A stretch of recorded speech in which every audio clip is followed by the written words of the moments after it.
राधे राधे दोस्तों, स्वागत है आप सभी का राधा रानी की छोटे से यूट्यूब चैनल पर। दोस्तों, आप सभी को पता होगा कि जैसे कि आपने मेरी पहले भी कई वीडियो देखी होंगी प्रदोष व्रत कथा की। तो हमारे जो हर प्रत्येक महीना होता है, प्रत्येक महीने की जो त्रयोदशी होती है, शुक्ल पक्ष और कृष्ण पक्ष की जो त्रयोदशी तिथि होती है, हम उस दिन प्रदोष व्रत रखते हैं और उस दिन को प्रदोष व्रत यानी कि प्रदोष के दिन भोले बाबा की हम शिव आराधना करते हैं, भोले बाबा की पूजा करते हैं।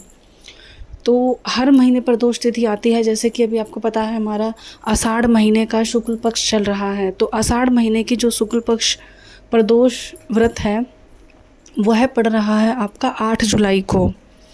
8 जुलाई 2025 को रखा जाएगा शुक्ल पक्ष आषाढ़ महीने का प्रदोष व्रत, जो कि पड़ रहा है मंगलवार के दिन। तो उस वजह से उसका नाम रहेगा भौम प्रदोष व्रत।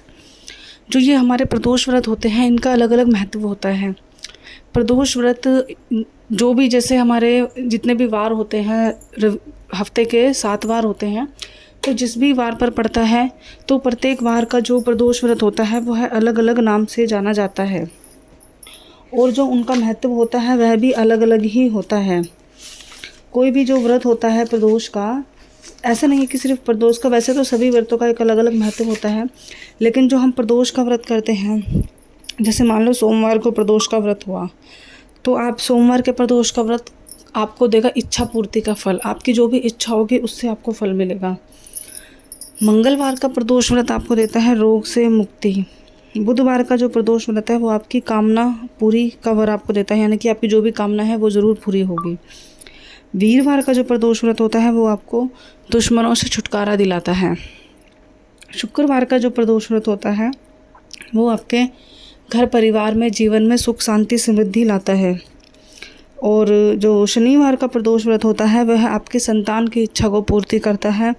और रविवार का जो प्रदोष व्रत होता है तो वह प्रदोष आपका कोई भी काम ऐसा हो जो नहीं बन रहा हो, कोई भी पुराने से पुराना काम, कि भाई आपकी कोई कोर्ट कचहरी का काम चल रहा है या कोई ऐसा मकान मुहूर्त है जो आप बहुत लंबे समय से कोशिश कर रहे हो लेकिन आपका हो नहीं रहा है, तो रविवार के दिन प्रदोष व्रत किया गया आपके सभी कार्यों को पूरा करता है। तो जैसा कि मैंने आपको बताया कि जो आपका प्रदोष व्रत पड़ रहा है वह पड़ रहा है 8 जुलाई 2025 को और दिन है मंगलवार। और वो उस मंगलवार को जो प्रदोष व्रत पड़ता है उसका नाम होता है भौम प्रदोष व्रत। तो ये मंगलवार का व्रत आपके रोगों की जो मुक्ति होती है वो आपको कराएगा। तो दोस्तों देखो, ये तो छोटी सी प्रदोष व्रत की कहानी थी कि भाई प्रदोष व्रत क्या होता है, क्यों होता है। अब हम जो मुख्य बात करेंगे वो प्रदोष व्रत कथा की बात करेंगे। तो ऐसा था कि एक नगर में एक बुढ़िया रहती थी अपने पुत्र के साथ। उनका जो पुत्र था वह हनुमान जी का बहुत बड़ा भक्त था, बहुत विधि पूर्वक भगवान जी की पूजा करता था, बहुत विधि से, बहुत दिल से, इच्छा पूरी, मतलब पूरी अपनी भक्ति से भगवान जी की पूजा करता था। तो एक दिन क्या हुआ, वह प्रत्येक मंगलवार व्रत रखता था, मंदिर जाता था, पूजा करता था, भोग लगाता था हनुमान जी को देसी चूरमे का। तो एक दिन क्या हुआ, भगवान जी ने सोचा कि चलो ये जो बूढ़ी माँ है और जो इनका बेटा है ये दोनों ही मंगलवार का व्रत रखते हैं और ये दोनों ही मेरे परम भक्त हैं, तो क्यों ना मैं इनकी परीक्षा लूँ। तो हनुमान जी आए धरती पर एक बूढ़े साधु का रूप धारण करके और उन्होंने बूढ़ी माई से इच्छा मांगी कि बूढ़ी माई मेरे को कुछ, कि मुझे कुछ खाने के लिए चाहिए। बूढ़ी माई का जो बुढ़िया थी यानी कि वृद्ध औरत थी, उनका ये संकल्प था कि जब भी वे मंगलवार को व्रत रखती थी तो उन्होंने संकल्प उठाया हुआ था कि ना तो वह अपने घर को लिपेंगी मंगलवार के दिन और ना ही मिट्टी खोदेंगी। तो हनुमान जी ने सोचा कि क्यों ना मैं इसकी इसी हिसाब से परीक्षा लूँ। तो हनुमान जी ने क्या किया कि जैसे ही धरती पे आए साधु का रूप धारण करके और बोला वृद्ध महिला से कि हे माँ, मैं भोजन करूँगा तो आप अपना थोड़ा सा घर लीप दीजिए, मुझे भोजन करना है, मैं साधु हूँ। तो माता बड़ी दुविधा में पड़ गई और माता ने बोला, साधु मुझे माफ़ करना, मिट्टी घर को लीपने के अलावा और मिट्टी खोदने के अलावा आप कुछ भी मांग लीजिए, मैं आपकी इच्छा ज़रूर पूरी करूँगी। आज मेरा मंगलवार का व्रत है तो मैं ना ही घर लीप सकती हूँ और ना ही मैं मिट्टी खोद सकती हूँ। तो साधु बोला कि अच्छा, तो तुम ऐसा करो, मुझे भोजन खाना है तो अपने पुत्र को बुलाओ, मैं तुम्हारे पुत्र को लिटाकर उसकी कमर पे आग जलाकर अपना भोजन बनाऊँगा। तो जो वृद्ध औरत थी, बूढ़ी माई थी, वह बड़े दुविधा में पड़ गई।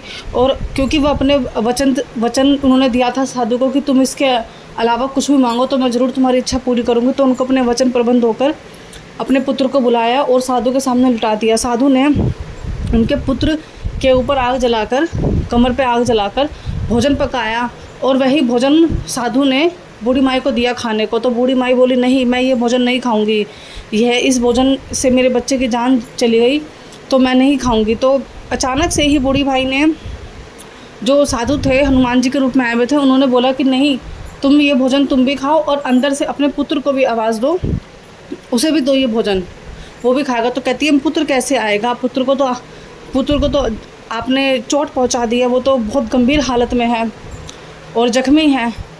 तो साधु ने बोला एक बार अपने पुत्र को आवाज़ तो दो। तो जैसे ही बूढ़ी माई ने अपने पुत्र को आवाज़ दी तो पुत्र उनका हंसता खेलता अंदर से खिलखिलाता हुआ आया और आकर जो भी प्रसाद हनुमान जी ने साधु के रूप में बनाया था वो है खाने लगा।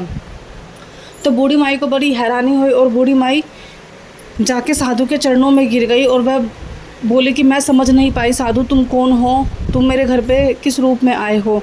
तो फिर हनुमान जी ने अपना रूप धारण कर जो बूढ़ी माई थी उनको अपने दर्शन दिए और उन्होंने बोला कि तुम मेरी सच्ची भक्त हो, तुमने मेरी परीक्षा पास कर ली है और तुम मेरा जो विधि पूर्वक जो है मैं पूजा करती हो, तो मैं तुम्हें हमेशा निरोगी काया का, तुम्हें और तुम्हारे पुत्र को वर देता हूँ कि कभी तुम्हारे शरीर में कोई रोग या कोई कुछ उत्पन्न नहीं होगा। तो दोस्तों यही थी हमारी भौम प्रदोष व्रत यानी कि मंगल प्रदोष व्रत की कथा। अब देखो आप सभी को पता है कि मंगलवार जो होता है, मंगलवार हनुमान जी जो है हमारे भोले बाबा के 11वें रुद्र अवतार का एक रूप है। तो जैसे कि अभी आपको मैंने बताया मंगलवार के दिन पड़ रहा है प्रदोष व्रत, तो आपको मंगलवार के दिन करना क्या है, प्रदोष व्रत के साथ साथ आपको भोले बाबा के साथ साथ हनुमान जी की भी पूजा करनी है। आपको सुबह सुबह उठकर नहाना है, स्नान करना है अच्छे से। उसके बाद एक चौकी लगाइए, चौकी पर आप भोले बाबा, अगर आपके पास हनुमान जी की कोई मूर्ति हो आप उनको बिछाइए, अच्छे से उनको स्नान कराइए, उनके ऊपर फूल चढ़ाइए, हनुमान जी के ऊपर लाल फूल चढ़ाइए, भोले बाबा के ऊपर आप कनेर का पीला फूल चढ़ाइए। इसके अलावा कोई दूसरा फूल आपके पास हो भोले बाबा को चढ़ाने के लिए तो आप चढ़ा सकते हो। केतकी के फूल के अलावा उनको कपड़े पहनाइए, जनेऊ अर्पण कराइए, उनको मीठे का भोग लगाइए, उनके ऊपर जो इत्र होता है इत्र उनको अर्पण कीजिए, फल फूल चढ़ाइए, आरती कीजिए। मंगलवार को हनुमान जी की आरती कीजिए, हनुमान जी की चालीसा पढ़िए। यही आपके जो प्रदोष व्रत के उपाय हैं और यही आपका प्रदोष व्रत है। प्रदोष व्रत प्रत्येक महीने की तिथि को आता है। जो भी लोग प्रदोष व्रत करते हैं, प्रदोष समय यानी कि प्रदोष का समय शाम का समय होता है, सूरज छुपने से 1 घंटा पहले का और 1 घंटे बाद का। तो जो भी व्यक्ति प्रदोष के दिन, प्रदोष समय में, प्रदोष काल में भोले बाबा की पूजा करता है तो उसको हमेशा भोले बाबा मनचाही इच्छा का वर देते हैं। शुक्ल पक्ष की गई प्रदोष व्रत हमेशा आपके घर में धन लक्ष्मी का वास करता है और कृष्ण पक्ष की गई प्रदोष व्रत आपको निरोगी काया देता है। तो आपके जो भी व्रत हैं ये आप अपने हिसाब से रख सकते हो कि जिस चीज़ की आपको ज़रूरत हो। बाकी देखो मैंने आपको बताया है कि जो 8 जुलाई को पड़ रहा है प्रदोष व्रत, आप 8 जुलाई को प्रदोष व्रत अपना कर मंगलवार के दिन अपने सभी कामना को पूरी कर सकते हो, मोक्ष की प्राप्ति कर सकते हो।